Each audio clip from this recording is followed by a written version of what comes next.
Amber at Miska, Amber Bartz, she's one. So we have some person-centered planning people out here that can do person-centered planning for individuals. And generally, person-centered planning is done at transition times.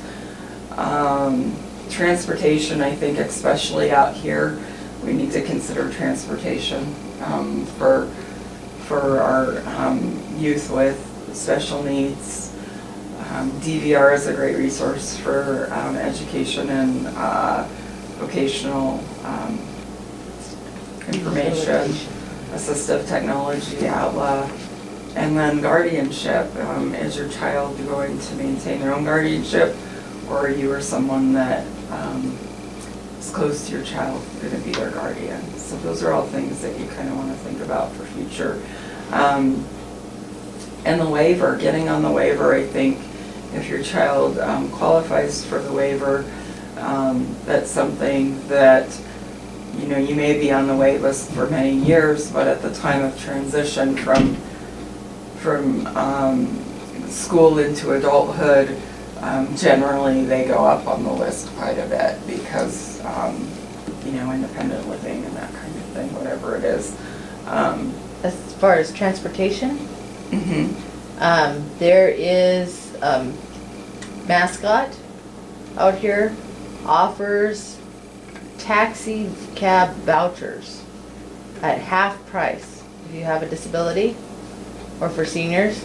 So you can buy it, you have to buy it in, so for $100 increment, $100 worth of taxi rides, it's $45. And that is available. You can buy those vouchers through them. Then there's also, of course, the regular Mascot. And now we also have a group that goes up to Talkeetna and takes buses up to Talkeetna and comes down on the weekends so people can take shopping trips. And then Chickaloon goes all the way up to Glacier View now. So they also come down. You can catch the bus from either of those areas. Great. All right, any questions or anything else on future planning? No? Okay, so overcoming barriers. I think, you know, if we're family members of a child who experiences a disability, we can relate to the barriers that we've come across. And I think it's good to expect that there's going to be bumps and barriers ahead. The IEP is something that the school district uses as an individual education plan for your child. It does have a deficit focus, and the deficit focus is to for the purpose of working on those things. And Medicaid waiver, again, I encourage if your child's eligible to apply for it. They draw 50 names a quarter, 4 quarters in a year, and it's based on need, but it is one of the things that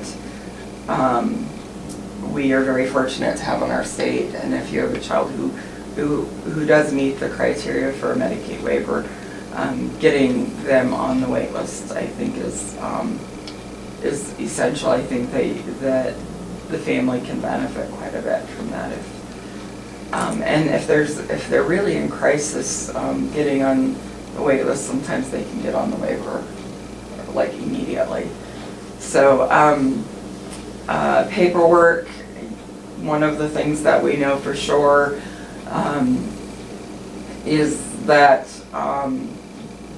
that any of these processes, any of these systems, the Medicaid waiver, Social Security, grants, the STAR program, all of those things are going to require paperwork, and it can seem endless. Chris identified that Access is willing to work with people in applications and paperwork. And then, is there anything else paperwork-wise that you wanted to add? The Stone Soup group has a folder that's set up and organized, and we have them here at Lynx. folders that are organized to help people keep track of all of their paperwork as they go through these processes for children.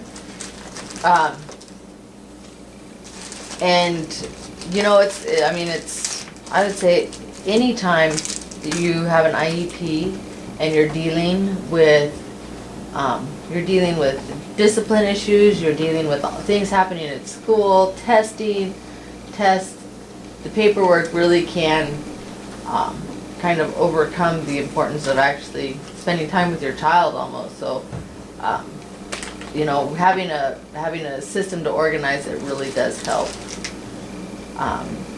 And then, you know, and also kind of, you know, pre-planning, knowing where you're going, what your plan is, you know, will give you something to look forward to when you're going through all of this. Yeah. And the expectation of knowing that you're gonna go. I think that parents are often caught off guard with IEPs initially, not knowing what to expect. And I think, you know, knowing that it's likely that there's gonna be some deficits that are identified there, working with that and turning it into a positive, I think is really something that you'll want to try to do. They can be one of the biggest barriers between you and your child and the school, and effective education, I think. You know, Chris has sat in on a lot of IEPs, and I don't know if you have anything else to add to that. You know, the hardest, I think if you go in, you realize that the school district is looking at the deficits of your child. Meaning the school district is going to be pointing out the one things about your child that you really don't want anybody else talking about.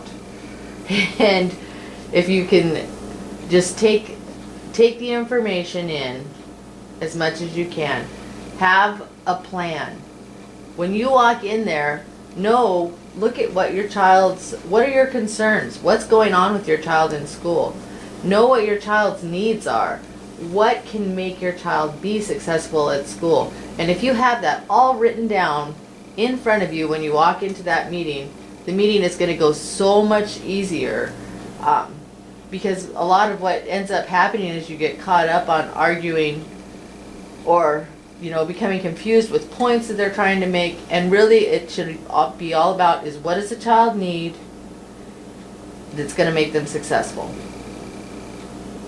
And you really can the school is in a place where they think that they can drive this meeting, and really you have the authorization to put in there whatever you want. You know, it really isn't a school document that the school can make up and put in anything they want. So, and that's kind of the idea behind it, is that the school is presenting you with this and you have to sign it. Well, you don't, and you can have it amended and looked at, you know, things looked at differently, and perhaps the things that they're looking at as deficits and they want to focus on aren't really necessarily what you think is the most important for your child's learning. So there's some things there as well. And I think that one of the things that parents become really overwhelmed with is having a child with special needs or developmental disability, and feeling like they're so alone. And I think that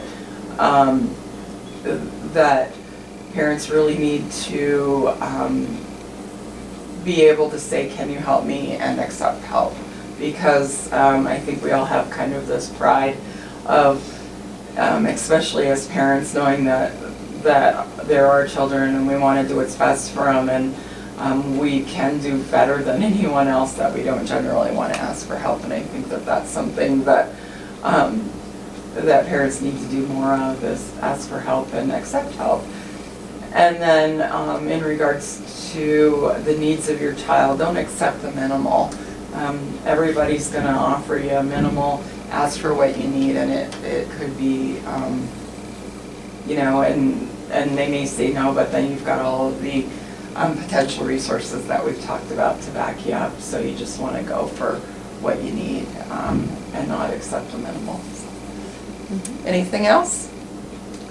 I can't think of anything. I think we've given everybody kind of a pretty good idea on overcoming those barriers. I mean, the main thing is that I think parents just need to, you know, look forward. Look forward. Even the things that seem so huge right now are not going to be that huge in the future. You Yeah. know, Yeah. everybody's going to have your ups and down days, but if you can just, you know, keep that positive, we're moving on. Every day is a different day. It'll really help get through and keep you from being stuck in a spot. So that's it. That's all that we have for you today. And any questions?